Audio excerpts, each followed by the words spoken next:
Artinya Anda sebagai kepala daerah menghindari betul kepentingan pribadi, saya percaya berusaha diri gitu ya. karena Jadi memang sudah berjalan. Ini baru anak muda. Ini baru anak muda. Ini baru anak muda. Ini orang tua. umur segini tuh sudah pas sebenarnya masuk ke politik. Ini lebih muda dari Gibran. Jadi sebenarnya lebih layak juga jadi cawapres sebenarnya. Cuma kurang satu syaratnya, bukan anak presiden. Pak Mahfud, ingat kalau nanti jadi, misalnya calon cawapres, Pak. jangan lupa dijadikan menteri. Enggak. Ini kita ingetin Pak Mahfud ini. Enggak ini lagi dipromosiin loh ini. Anda ini jangan tergoda, anak muda ini harus tetap langsung stop. Konsisten ini langsung sarapan. Tadi nggak ada nih baru diangkat sedikit ini lanturan, Bung.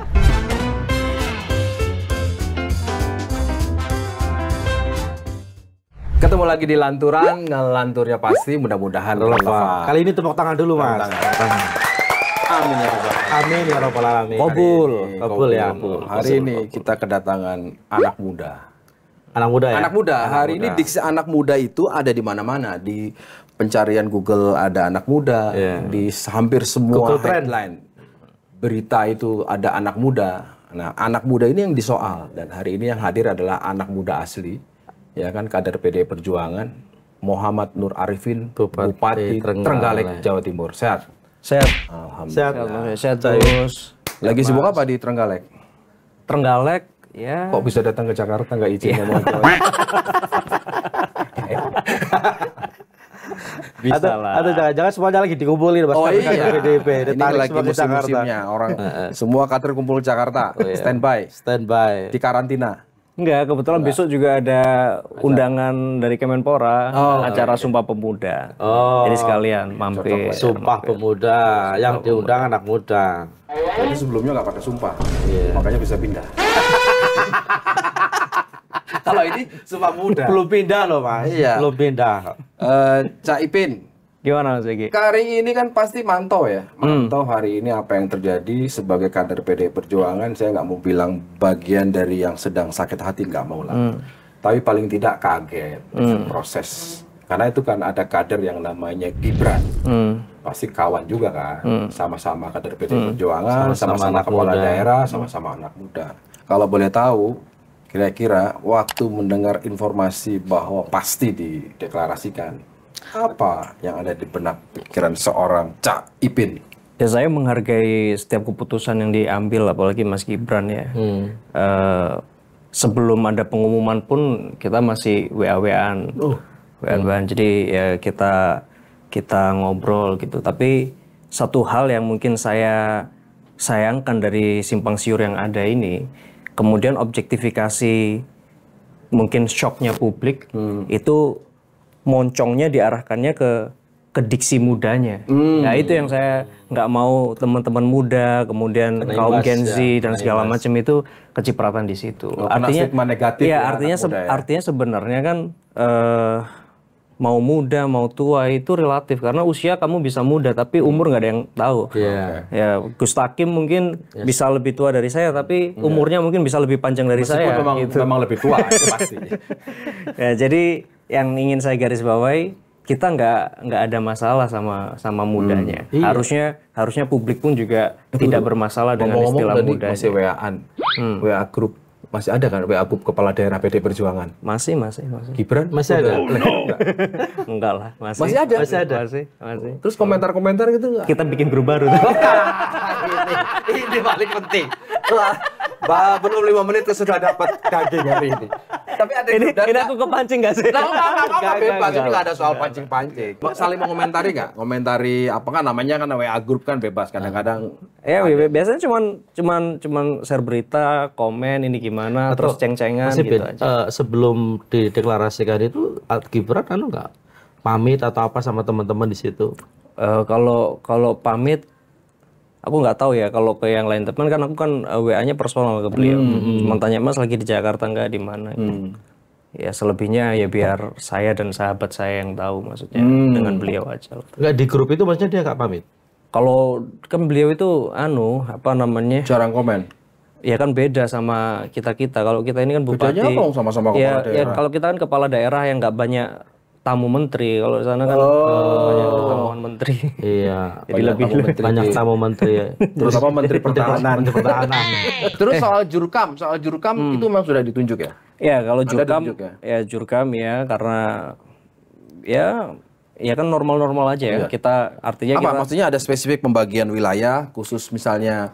enggak sih itu lebih disorot dari sisi usia mungkin untuk mewakili kamu harus menarasikan secara milenials kepada sasaran pemuda gitu kira-kira. Mas Ipin, ada kesan bahwa di apa istilahnya itu hiruk pikuk soal majunya Gibran ini kan ada kesan seolah stereotip negatif untuk anak muda itu. Apakah itu misalnya membuat Caimin misalnya satu sebagai kepala daerah yang relatif masih muda, terus usianya juga memang masih muda dan di partai yang besar juga gitu, artinya itu menjadi sebuah kebanggaan tersendiri buat Caimin misalnya ketika Gibran maju jadi cawapres. Ya ini terlepas dari fenomena yang ada, tapi saya tuh selalu teringat perkataan Tan Malaka bahwa idealisme adalah Kemewahan terakhir yang dimiliki dimiliki anak oleh muda. muda. Dan kemudian bahwa berpolitik itu harus dengan keyakinan, bukan kemudian dengan jaminan atau kenyamanan. Ini maksudnya Enggak ya. Kalau saya yang namanya berpolitik ya kamu harus yakin dengan jalan yang kamu tempuh. Artinya kalau kemudian di kanan kiri ada sesuatu dan sebagainya ya kita berusaha untuk karena menurutku sesuatu yang kemudian apa ya? Oh, hari ini aku ambek Gus Takim aja soalnya kita ini bari bayaran gitu. Terus besok aku sama Mas Yogi. Jadi orang nanti ngerasanya bahwa oh ternyata kayak begitu itu dibenarkan ya. Oh Dalam kayak politik. begitu ya dalam politik itu Sudah biasa bicara aja. sikap, Gitu. sudah bicara bagaimana konsistensi sikap. karena itu tadi Mas, sepertinya Caimin ini kan malakais gitu ya. Idealisme adalah kemewahan terakhir dimiliki anak muda. Menarik. Harusnya seperti itu. Artinya yang sebelah nggak punya idealisme seperti itu Mas. Ya, Sebelah itu maksudnya studio belakang. Biar jelas dulu biar. Wah, anak muda yang lain maksudnya. Mungkin lebih idealis mereka gitu dibanding saya. Gini, saya tuh baca profil, saya mengikuti juga perkembangan berita Caimin lah ya. Saya Emang ada beritanya penasaran. Oh ada. Saya itu penasarannya begini. Ketika memutuskan masuk ke dalam politik, ini kan soal komitmen. Kedua pasti membangun kesepakatan. Gak mungkin enggak kan dengan partai politik. Gak mungkin juga partai politik. Oke asal nunjuk tapi tidak ada komitmen. Nah, boleh cerita nggak waktu itu awalnya apa komitmennya? Ada yang datang dari pribadi, individu, ada yang memang tegak lurus, ya kan? Konstitusi negara itu kan mediumnya adalah partai politik. Kalau kita percaya bahwa partai politik adalah bagian dari produk undang-undang. Nah, boleh cerita nggak waktu itu apa sih poin-poinnya yang Disepakati. Anda sepakati dan kemudian saya tidak bergantung kepada itu, tapi saya punya prinsip pribadi. Ya kalau saya satu bahwa saya ingin dikenal orang berwarna tertentu, tidak kemudian kemana-mana bilang aku warnanya juga ini loh, aku juga ini loh, juga ini loh. Tapi saya berusaha bergaul, berkolaborasi dengan yang lain. Itu prinsip. Jadi harus jelas rumahnya di mana, ya. Tapi kemudian kamu berteman dengan siapapun, itu satu. Terus kemudian di dalam politik, saya sebagai anak muda cuman bilang ke siapapun, bahkan ketika kita menyusun RPJMD, RKPD, visi misi, saya bilang. Saya itu hanya bagian kecil dari perjalanan bangsa Indonesia ini. Dan bangsa Indonesia ini sejak lahir sudah punya cita-cita. Jadi terlalu kecil Ipin itu kalau punya cita-cita pribadi terus kemudian untuk bisa merubah satu daerahnya. Makanya saya selalu kembalikan, ya sudah apa yang kita lakukan di daerah itu sesuai dengan cita-cita abadi bangsa kita. Apa itu ya memajukan kesejahteraan umum, mencerdaskan kehidupan bangsa, dan ikut melaksanakan ketertiban dunia termasuk juga melindungi segenap bangsa dan seluruh tumpah darah. Artinya Indonesia ingin inklusif, Indonesia ingin maju ekonomi rakyatnya, Indonesia ingin sumber daya manusianya Sepertinya unggul. zaman SMP SMA suka dapat kalau pacaran suka dapat enggak tugas baca UUD 45. Jadi Hafal lah. terus kalau pramuka kan nggak boleh pakai teks. Tapi pakai prompter. Makanya hafal ya. Ya jadi itu dan ya menurutku aku cuman itu aja. Dan kalau ada yang tanya terus bagaimana kalau partai punya kepentingan yang berbeda dengan kepentingan rakyat? Itu poin saya tadi. Ya tentu. Saya contoh ini test case. Saya dihadapkan pada tiba-tiba ada tambang emas 12.000 hektar, tiba-tiba nongol izinnya di Trenggalek. Yang which is waktu itu kita lihat sesuai tata ruang juga enggak, kemudian sosiologis masyarakat juga menolak, dan saya juga pribadi menolak. Dan yang saya lakukan pertama kali adalah saya melakukan klarifikasi apakah ada orang partai yang terlibat. Dan waktu itu saya ketemu Pak Sekjen kalau ada yang terlibat, saya yang ngapunten, lebih baik saya berhenti jadi kepala daerah, lebih baik saya berhenti dari partai dan saya ikut gelombang massa untuk menolak ini. Dan itu terucap ya ke Sekjen ya, sebagai perwakilan partai. Dan kemudian besoknya Pak Sekjen sudah lindungi masyarakat, pesan ibu sudah, masih pin kokoh tolak. Jadi artinya kalau sekarang terus kemudian ada yang tanya, gimana kamu sebagai ketua, sebagai petugas partai gitu. Ya saya merasa terhormat gitu, karena selama ini saya merasa selalu diedukasi partai pada hal-hal yang masih berpijak pada kepentingan rakyat. Untuk kepentingan rakyat itu ya. Coba kalau partainya usil gitu mungkin, loh kenapa kamu tolak? Nggak bisa dibicarakan dulu gitu. Kok yo minta-minta saham atau apa gitu kan. Mungkin kalau kayak begitu mungkin ya. Kalau dulu ada papa minta saham, ini ada anak muda minta saham. Ya kalau gitu mungkin kalau perintahnya kayak begitu ya saya sorry kan begitu. Jadi Artinya saya bersyukur. Artinya kalau dari tadi penjelasan Anda kan Anda punya respect kepada partai kan? Iya. Iya kan? Partai kenapa? Karena paling tidak sejalan dengan prinsip yang Anda pegang. Betul. Nah, kalau melihat sekarang kan orang naif gitu. Karena bagaimanapun untuk kepentingan jangka pendek atau jangka panjang, kadang-kadang partai itu harus disebutnya fleksibel. Nggak lah itu ideologi itu udahlah nanti. Yang penting kita dapat apa dan sebagainya. Ada hal-hal lain nggak yang ya namanya juga titipan proyek ya kan? Anda mengelolanya bagaimana? Dan kalau itu bertemu dengan kepentingan partai atau koleganya elit partai, ada cerita lain nggak selain itu? Ini satu contoh kasus. Suatu saat ada pengusaha yang membawa uang karena dia barusan dapat proyek. Terus kemudian itu ada kepala dinas, saya bilang, itu tolong panggil Basnas. Lu buat apa Pak? Ya udah itu duitnya kamu terima, foto, bikin itu akadnya dia sebagai zakatnya dia atau infak sedekahnya dia. Sudah masukkan ke Basnas. Ya kalau dia memang punya rezeki, terus mau berbagi ya dilewatkan sesuai konstitusi, kan kita undang-undang zakat. Yang penting saya kemudian ketika ada orang miskin, ada yang membutuhkan, oh itu rumahnya mau itu, ya tolong dibangunkan Basnas. Oh itu ada lansia belum masuk ke DTKS, ya kasih jaminan hidup. Artinya Anda sebagai kepala daerah, dan itu transparan kan, ada fotonya. Sebagai kepala daerah menghindari betul kepentingan pribadi, saya berkaya berusaha diri gitu ya. Karena memang berjalan. Ini baru anak muda. Ini baru anak muda. Ini baru anak muda. Ini orang tua. Tapi Mas Ipin, biasanya sampai ini lucu loh Gus. Lagi mau kuat ngono lapo. Dia itu aku dadi grogi ngono. kagum masalahnya. Dia itu kagum. Masa ono kepala daerah nolak fee gitu loh. Enggak, gini. Kenapa saya menggali itu? Hari ini kan sedang jadi diskusi bahwa satu, etika bernegara itu sedang dalam tantangan yang besar. Kasus di MK. Kita harus ingat, yang harus kita bela adalah bukan soal Gibran anak presiden atau bukan anak presiden. Yang harus kita bela adalah bahwa yang namanya MK itu adalah salah satu amanat reformasi. Kita ingat betul kan? Dan itu perjuangan. Artinya kalau kita membela supaya MK tidak diotak-atik, itu bagian dari komitmen kita. Anda kan pasti mengikuti lah, ya kan, komentarnya. Lepas dari kenal sama Gibran secara pribadi, silahkan lah itu privasi, ya personal. Tapi kan punya pandangan, MK diotak-atik, kebetulan pamannya. Anda melihat apa Anda mau mengatakan ini pesan kepada anak muda? Ya kalau saya sebagai anak muda, kalau in terms of competition, apapun yang sudah diputuskan oleh MK itu bersifat final. Jadi ya sudah, nggak usah cengeng kalau saya. Dan menurut saya berhadapan kemudian bertemu di dua tim yang berbeda, ini kan kayak kalau main bola Mas Gibran di seberang, saya di sini, ya sudah ketemu. Emang udah di seberang? Ya setidaknya seperti itu kalau KPU sudah mendaftar di KPU kan kira-kira begitu. Tapi secara PDIP masih kan? Kan KTA-nya belum dikembalikan. Agak-agak. Ini mancing-mancingnya ngeri. Nggak ada mancing. Makanya aku ajak dulu. Jadi yang penting gini, to what extent itu sepermisif apa anak muda sekarang lihat konstitusi dan segala macam.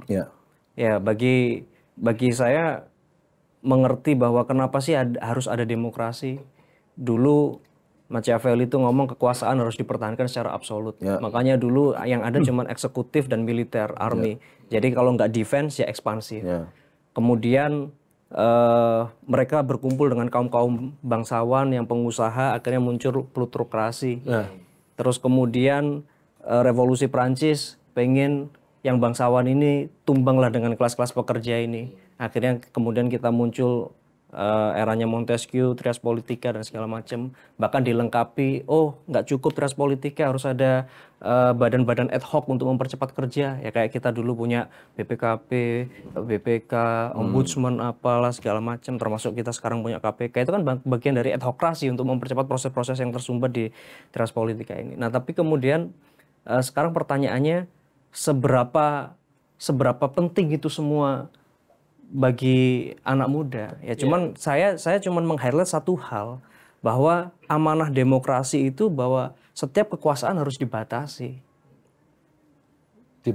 Dibatasi periodenya, dibatasi aturannya dan segala macam. Dan maksud saya rule of the game itu adalah dalam rangka bahwa kemudian menghambat ada satu golongan tertentu yang kemudian memiliki kekuasaan yang terlalu absolut, sehingga kemudian kalau memiliki satu satu intensi yang baik. Caca, Anda ini otentik begini atau belajar dulu sebelum kesini? Otentik ya? Google. Oh Google. Enggak, soalnya gini, untuk ukuran anak muda, ya kan, bahasanya kan paling tidak saya khawatir, namanya juga mau syuting ya kan, belajar dulu. Kira-kira gini, untuk memudahkan apa yang Anda sampaikan tadi, kira-kira Anda praktekkan sehari-hari sebagai kepala daerah. Yang Mas Ipin tadi sampaikan, apakah tanda-tanda itu Anda sudah melihat bahwa ada upaya untuk mengumpulkan kekuasaan di satu tangan? Ya, melampaui batas-batas konstitusi. Iya kan, kehadiran Gus Takim sama Mas Yogi kan dalam rangka kemudian mengkoreksi ekses-ekses itu. Nggak cuma saya, bareng-bareng. Ya termasuk kan sekarang apa yang kita lakukan sebagai kepala daerah dilihat di media sosial. Ya kan, kemudian setiap orang bisa lapor apapun yang sedang dihadapi. Karena saya selalu ngomong bahwa ya kalau saya di ruang hampa sendirian gitu, bisa berlaku apapun, nggak ada orang yang tahu gitu. Tapi kan kalau kemudian dikontrol kan, aduh mau melakukan gini ada Mas Yogi, mau begini ada Mas Takim, ya fungsinya itu sebenarnya. Mas Ipin, sebenarnya kan tidak ada problem dengan selama ini ya, tidak ada problem dengan representasi anak muda dalam politik sebenarnya. Tapi menurut Mas Ipin, kenapa sekarang sebutan anak muda di representasi politik misalnya itu menjadi seperti minor? Ya makanya fokusnya sebenarnya jangan sama muda atau nggak mudanya, tetapi kemudian itu tadi. Kalau konstitusi saya bukan ahli hukum ya, jadi silakan yang ahli-ahli konstitusi itu kemudian berkomentar terhadap itu. Tapi yang saya pengen ketika hadir di sini bareng panjenengan semua itu, saya cuma pengen anak muda belajar dari pengalaman ini. Apa yang harus dipelajari dari peristiwa ini? Ya, yang perlu dipelajari dari peristiwa ini adalah ternyata setiap tindakan itu ada konsekuensinya. Terus kemudian kedua, bahwa semudah-mudahnya kamu dapat privilege gitu ya, semudah-mudahnya kamu dapat privilege, semudah-mudahnya kamu dapat sesuatu yang itu menguntungkan kamu di sisi pihak, itu kamu juga harus ngukur, ini harus aku ambil apa enggak gitu kira-kira. Karena ukur diri ya. Karena ternyata setiap tindakanmu itu, apalagi kalau kemudian kamu sudah berada di piramida yang kemudian semakin lama semakin tinggi, itu impact ke bawahnya banyak. Apalagi kita sudah dilihat banyak orang, kemudian kita menjadi standar, aku memimpikan menjadi anak muda yang seperti itu dan sebagainya. Dan menurutku ini pelajaran, dan pelajaran itu kan nggak harus kita belajar dari yang baik-baik aja, dari yang kurang-kurang baik pun kan kita juga bisa ambil hikmah dari situ. Jadi menurutku kalau sekarang saya sebagai anak muda ngeliat situasi kayak begini, udah diskusinya bukan lagi muda nggak mampu nggak apa, ya sudah adu kompetensi aja. Lintas generasi. Adu kompetensi, kalau aturannya fair, terus lapangannya juga fair, wasitnya juga fair, sih nggak ada persoalan itu loh. Yang dijadikan persoalan sebagai orang kan karena dianggap ada unfairness di sini. Ya, exactly. Makanya terus kemudian serangannya jangan kemudian Anak muda. masih kecil, masih itu gitu loh. Kasihan anak-anak muda yang lain kecipratan-kecipratan gitu. Jadi sekarang sebenarnya ya satu, ya political awareness-nya ditingkatkan. Jadi apa sih sebenarnya republik, apa sih sebenarnya demokrasi? Ya sehingga kemudian biar anak muda itu dengan sadar, conscious untuk melakukan satu political participation gitu. Nah yang terakhir, biar anak muda nggak apa istilahnya kecengklak gitu, ya kita konstitusi ini harus kemudian kokoh sebagai sebuah political assurance gitu, sebagai satu garansi bahwa yang namanya konstitusi ya sudah, rule of the game-nya itu gini, jangan tiba-tiba begitu kita mau main nih, katanya kalau kuda jalannya L, ternyata bisa jalan U lah kan gitu kan kaget gitu. Kayak siapa ya? Contohnya kira-kira siapa ya? Kayak gitu.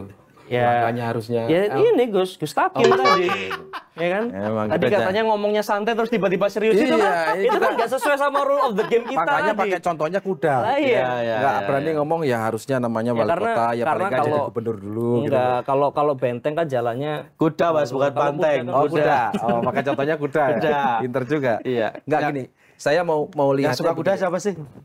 yang naik kuda. Ya nggak usah sebut bilang. Nggak, saya mau bilangnya begini.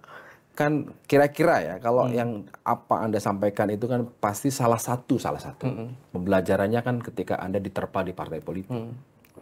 Dengan ideologi yang mungkin menurut saya sebelum Anda bergabung dengan PDI Perjuangan Anda sudah punya sandaran ideologi. Kebetulan cocok ketemu.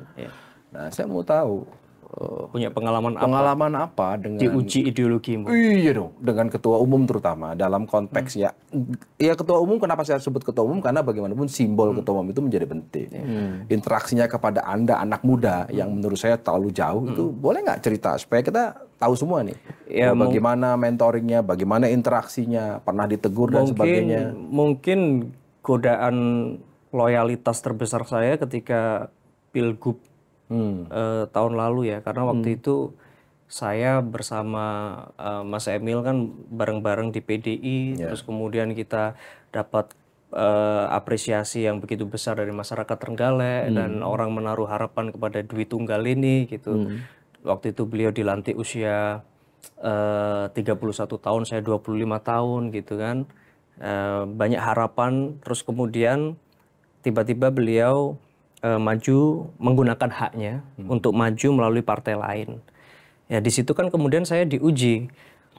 Di satu sisi kalau Mas Emil menang saya jadi bupati, tapi di sisi lain saya punya kewajiban bahwa saya memiliki penugasan untuk kemudian memenangkan calon dari partai yang memang saya sebagai kader di dalamnya. Nah itu kan nggak mudah.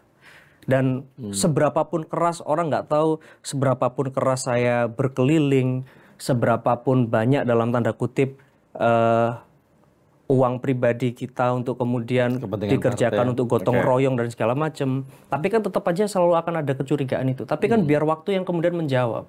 Dan di satu momen coba itu mana wakilnya Emil tuh berdiri. Itu di dalam forum. Mega, di dalam forum. Ibu Mega ya. Iya, Ibu Mega berdiri. Coba itu lihat anak muda itu bla bla bla bla bla bla. Nah, saya mendapatkan perkataan begitu tuh pulang itu seneng gitu. Wih, Bu Mega notice aku loh gitu. Ya kan selama ini aku kader apa gitu. Sampai ke level katakanlah ke level sekjen aja mungkin ya sekjen taunya ya cuma tanda tangan rekom gitu aja kan, tapi nggak deket nggak apa. Tapi seorang Ibu Mega itu di notice. forum yang Di forum lengkap 3 pilar kita sebutnya. Jadi eksekutif, legislatif, struktur partai. Itu kumpul di situ karena waktu itu konsolidasi. Iya. Gitu ya? Iya. Bisa apa itu anak tempatnya gimana? Ya nggak usah lah ya. Gemeteran Tapi, nggak?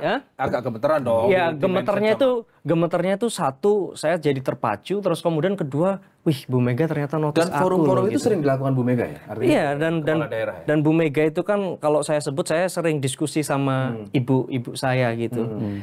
Saya ngeliat Bu Mega itu kayak sosok seperti ibu saya yang karena bapak saya sudah meninggal, jadi yang keramat di rumah itu ya tinggal ibu saya kandung. Kalau di partai ibu saya Ibu Megawati. Jadi kultur ibu Jawa itu mengutarakan sayang dengan men-challenge anaknya. Jadi saya itu nggak pernah mendengar dari mulut ibu saya, "Le, ibu iki tresno sayang karo awakmu." Enggak. Tapi yang disampaikan di ibu iki gak duwe ngene, gak duwe ngono, tapi ibu semangatnya begini, kamu sudah ada ini itu enggak. Itu. Enggak, soalnya beredar. Beredar apa? Mas Gibran itu pernah ditegur secara langsung oleh Ibu Mega. Di forum kepala daerah PD Perjuangan. Kapan ya? Ya sekitar 2 bulan yang lalu lah dikumpulkan.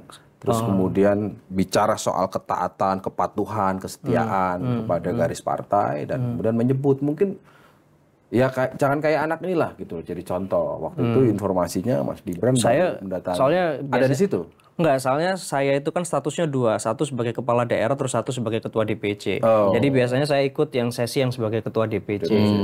Karena biasanya materinya hampir sama, terus kemudian kan kalau urusan terkait penggalangan dan segala macam kan lebih pasnya kan saya menggerakkan struktur partai bukan struktur negara kan kira-kira begitu. Jadi saya biasanya lebih memilih untuk ikut yang di struktur DPC gitu. Kalau milih DPC karena lebih kecil kemungkinan ditegurnya atau ya enggak. waktu yang jadi biasa kayak waktu yang di DPC itu kalau nggak salah ibu pun juga tanya, ayo perintah ibu sudah dijalankan belum? Ibu itu kan minta satu kita diversifikasi pangan, menanam tanaman pengganti beras. Terus kemudian ekonomi hijau. Itu di Surabaya ada mangrove. Di sini ada nggak yang punya mangrove? Ayo angkat tangan berdiri. Dan kita kan di depan langsung sigap gitu. Dilihat ibu gitu. Jadi ya biasa. Kita tuh malah kalau ditunjuk itu malah seneng. Ya, artinya ibu itu malah notice gitu loh. Bukan berarti kembali lagi Mas Eben, kembali lagi ke soal pencawapresan Mas Gibran. Ini apa urusannya sama saya? Di luar, enggak. Ini cuma minta pendapat aja di luar apa Mas Eben sebagai kader partai dan sebagai sebagai kepala daerah, tapi sebagai orang muda yang punya interest ke politik gitu loh.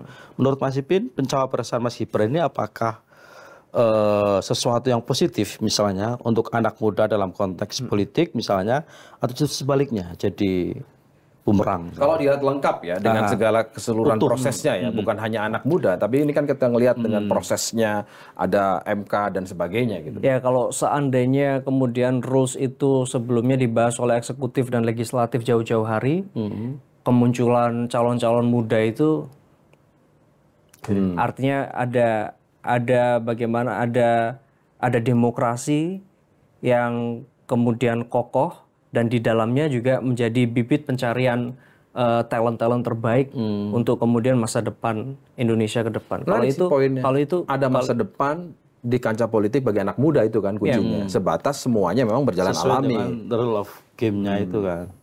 Jadi kemudian saya nggak kepingin bahwa ternyata kan ini kan dari sekian banyak anak muda, terus kemudian mungkin yang sukses itu kan kayak piramid gitu, yang di top of success itu kan cuma satu, tapi kemudian satunya itu tidak, dalam tanda kutip, tidak dikenang sebagai iya dia memang kompeten, tapi kemudian satunya itu dipakai ternyata ada fasilitas gitu. Nah itu kan kemudian mematikan semangat anak-anak muda yang lain. Presiden lah ya.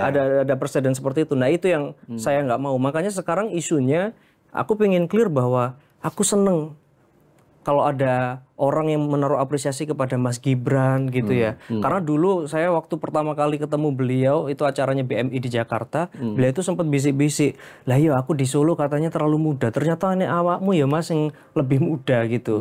Berarti ya kita umur segini tuh sudah pas sebenarnya masuk ke politik. Ini gitu. lebih muda dari Gibran. Jadi sebenarnya lebih layak juga jadi cawapres sebenarnya. Cuma kurang satu syaratnya, bukan anak presiden.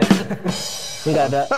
Makanya dalam hal ini jangan kemudian diskursusnya itu diarahkan kepada bahwa muda itu inkompeten dan segala macam. Jangan begitu. Tetapi kemudian sekarang ya berarti kita ada PR, yaitu tadi political awareness and education-nya harus ditingkatkan gitu. Bahwa Dan kita paham taat asas dan konstitusi itu kan. Iya, sebagai bentuk dari political assurance tadi, sehingga apapun nanti yang terpilih dan segala macam itu legitimate, orang trust. Karena begini, kan ini sebenarnya urusan maju tidaknya sebuah bangsa itu masuk diletakkan kepada sekedar 2 orang presiden, wakil presiden. Kan enggak. Tapi presiden, wakil presiden itu punya tugas untuk kemudian menggerakkan semua sumber daya bangsa. Nah, orang tergerak itu kan karena satu, persuasif. Artinya dia punya energi, punya passion untuk meyakinkan. Kedua, ya trust. orang itu dipercaya. Nah, karena kalau ada kemudian legitimasi itu. karena kalau kemudian prosesnya orang mencurigai, nggak percaya, meskipun nanti kemudian menang jadi, kira-kira bisa bergerak nggak ini semua komponen bangsa? Jadi sebenarnya yang disebut dengan poros persatuan itu ya dipastikan semua proses pemilu ini berjalan dengan trusty, itu aja. Tidak ada ganjelan. Sehingga siapapun yang jadi kita yakin ini legitimate, ya udah ini pilihan terbaik dari semua anak bangsa. Sehingga ketika nanti pemimpin kita melakukan satu activation untuk kita melakukan sebuah movement dan segala macam, kita trust ke dia. Oh ya, ini yang terpilih secara legitimate. Tapi dengan situasi politik kemarin masih trust kan sama semua. Iya kan, sekarang kita kembalikan orang semuanya sudah daftar dan sudah diterima kan pendaftarannya. Kita terima apa adanya 3 paslon gitu kan. Belum ditetapkan.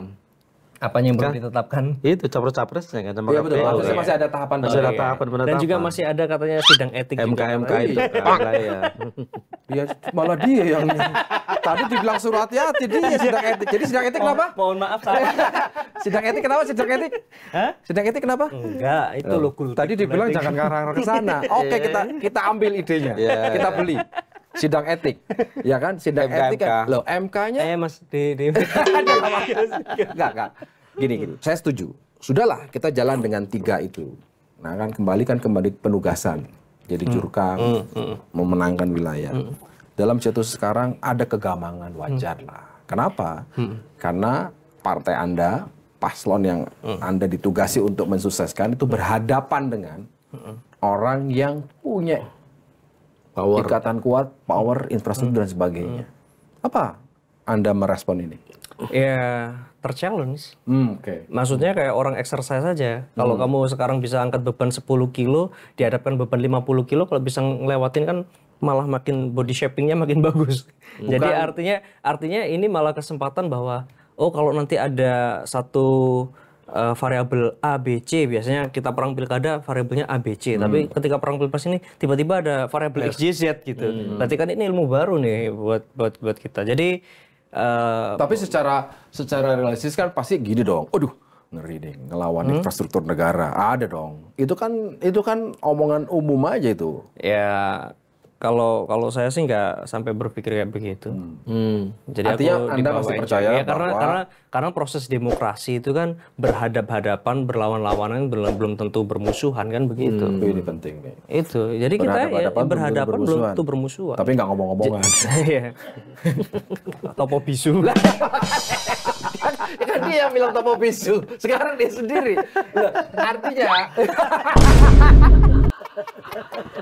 berhadapan, ya kan dia sendiri, makanya aku kan lagi merunut gitu. Sebenarnya yang hadir itu kita.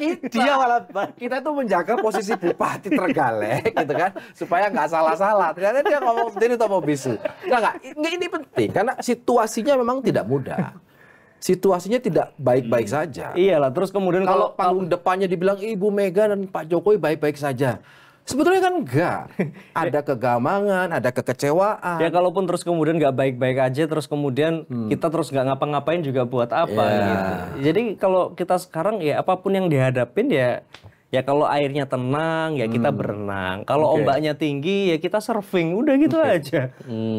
Dan itu kira-kira semua kader PD Perjuangan yang kepala daerah sama nggak pikirannya? Bayangan dari sisi obrolan lah, saya nggak. Ya saya ketemu 1-2 dan mereka tetap enjoy, tetap semangat.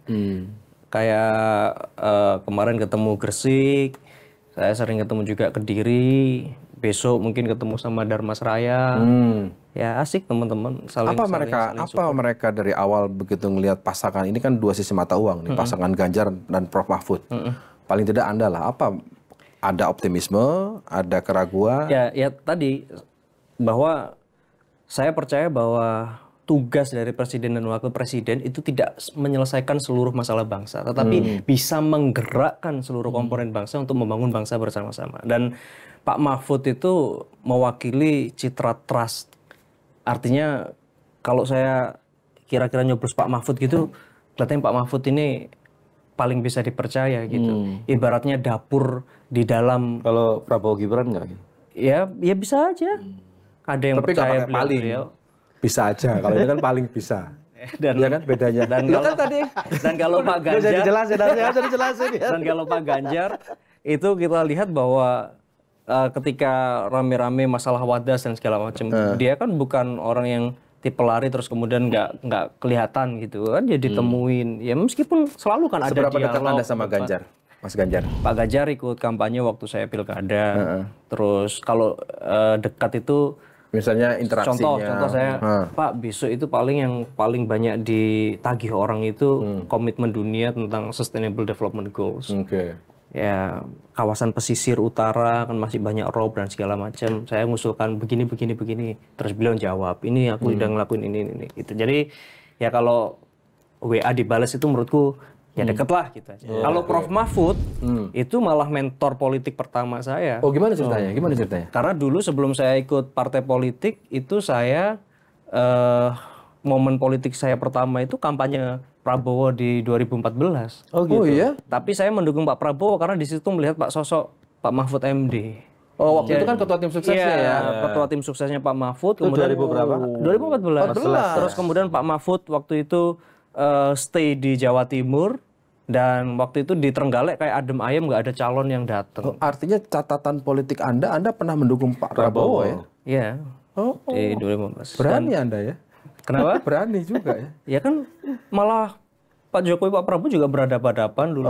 Sekarang tapi juga bukan, berani gabung. Faktornya bukan Pak Prabowo kan? Faktornya faktor Mahfud MD. Pak Mahfud, ingat kalau nanti jadi, misalnya Calon cawapres, Pak. jangan lupa dijadikan menteri. Enggak.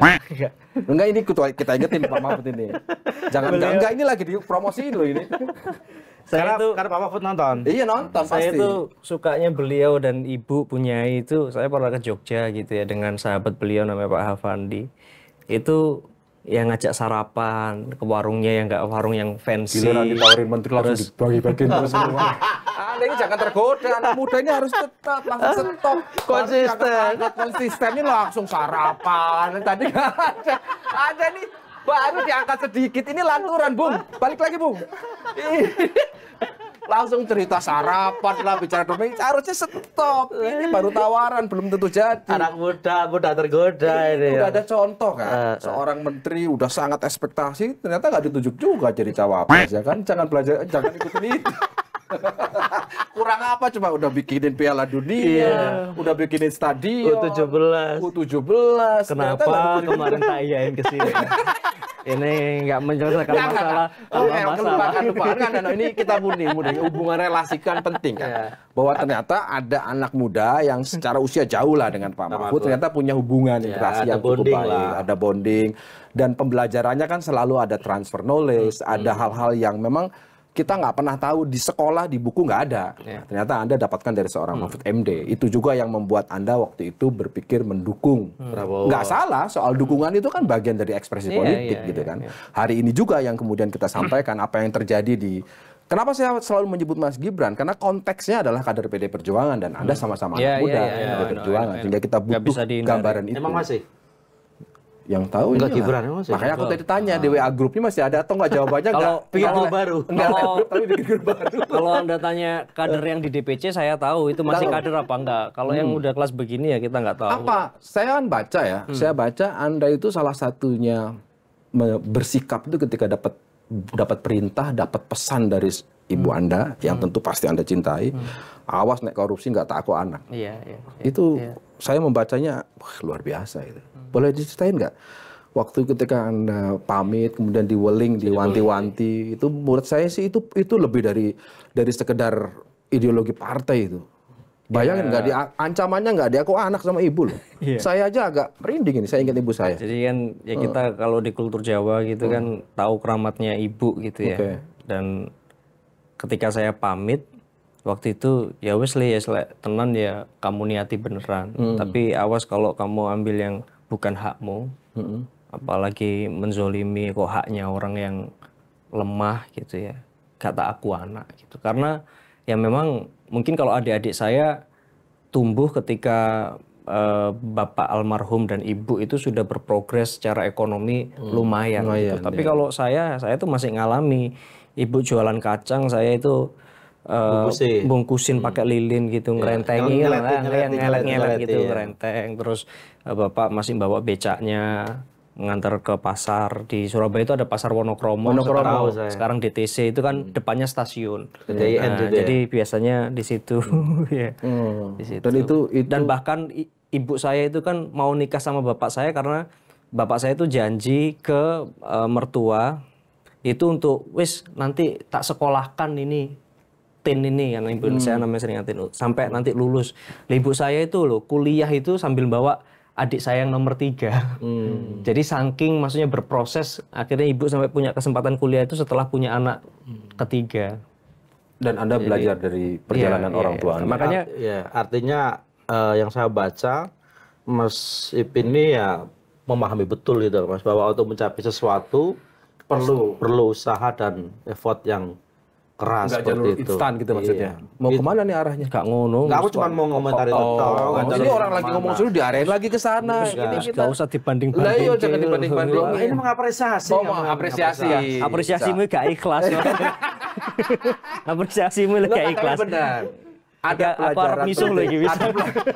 pelajaran penting betul bahwa untuk meraih sesuatu itu ada proses. Makanya tadi saya bilang saya makin yakin bahwa yang membuat Anda sampai sekarang ini adalah bukan soal garis partai, bukan ideologi. Anda baca Tan Malaka, Anda baca Soekarno dan sebagainya, semuanya bagus. Tapi ada satu hal yang paling organik dan selalu otentik adalah ketika datang dari pengalaman sendiri dan ternyata datang dari orang tua Anda. Dan saya kesini aja tadi pamit ibu, dan ibu pesannya apa? Dijaga lisannya, gitu. Nggak tahu ini tadi aku sudah berhasil menjaga lisan apa enggak ini sih udah cukup. Sudah cukup ya. Malah kurang dikit-dikit lagi. Loh itu serius. Anda kok cara membentengi kita bawa-bawa ibu sih? Kita mau gas juga agak ragu-ragu karena bawa-bawa ibu. Kok Anda mirip sama teman Anda sih? Bawa-bawa ibu. Bawa-bawa ibu. Enggak. Paling itu penting. Kenapa? Karena ini kan kita juga ingin menyampaikan pesan kan. Karir Anda insya Allah diberi umur panjang, diberi kesehatan kan masih panjang. Dari sekian banyak ratusan kader partai politik, saya nggak menyebut spesifik PD Perjuangan. Saya anggap Anda akan dinamis lah.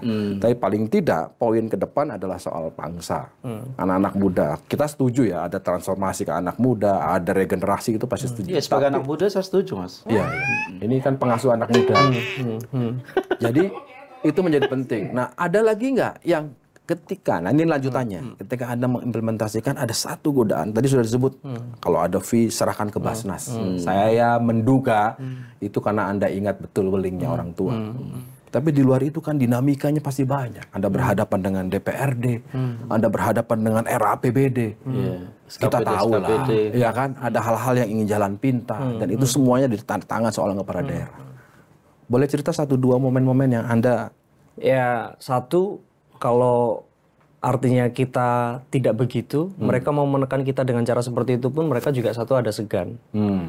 Terus kemudian kedua, dari sisi aturan, kalau kita memang strict kepada RPJMD-nya, di RKPD harus ngikut RPJMD, ya tolak aja kegiatan-kegiatan yang memang nggak sesuai sama RPJMD. Dan sejak zaman saya itu membuatkan satu username untuk semua pengusul. Jadi nggak ada lagi yang namanya anggaran siluman yang tiba-tiba muncul ketika pembahasan APBD dan segala macam. Jadi ketika menginput itu ketahuan, oh jalan ini diusulkan sama ini, tanggalnya sekian, proposalnya ini gitu. Jadi orang tahu gitu. Secara terbuka, oh ini teknokratis, oh ini teknokratis bupati. Bupati dari mana? Oh bupati karena nginep di desa, ketemu Mbah Lurah, ketemu Pak Kasun, butuh ini, butuh itu. Ya saya bawa proposalnya. Jadi nggak ada yang namanya dalam tanda kutip anggaran siluman. Bahkan kemudian untuk memastikan inklusivitas, kita di Trenggalek itu punya yang namanya musyawarah khusus untuk perempuan, anak, kelompok rentan, difabel. Yang banyak dihadapi kepala daerah itu kan. Semua bupati kepala daerah dari PDIP seperti itu. Enggak, itu satu eksekutif order yang pertama kali saya tanda tangani untuk menyelenggarakan itu karena saya pengen inklusif. Terus kedua ya untuk bentengi saya juga kan gitu. Dan secara aturan di Mendagri mengatakan bahwa kalau kemudian itu deadlock sudah ditetapkan aja dengan perkada. Jadi kita ya bertahan aja. Kalau DPR nggak mau ngesahin ya sudah. Nah ini. Atau bisa ditetapkan Karena perkada. salah satu keluhan kepala daerah itu kan bagaimana mengelola dengan legislatif. Dan pasti Anda alami itu kan. Makanya tadi saya tanya, harus ada penyikapan, harus punya benteng diri.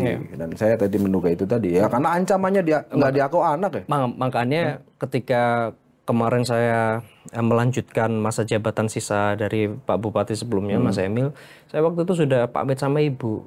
Bu, ternyata begini ya punya tanggung jawab itu.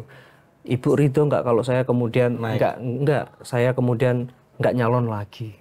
Oh gitu sempat. Iya, terus ibu saya bilang gini, Le, kalau dulu kamu izin sama ibu masih punya hak terhadap kamu.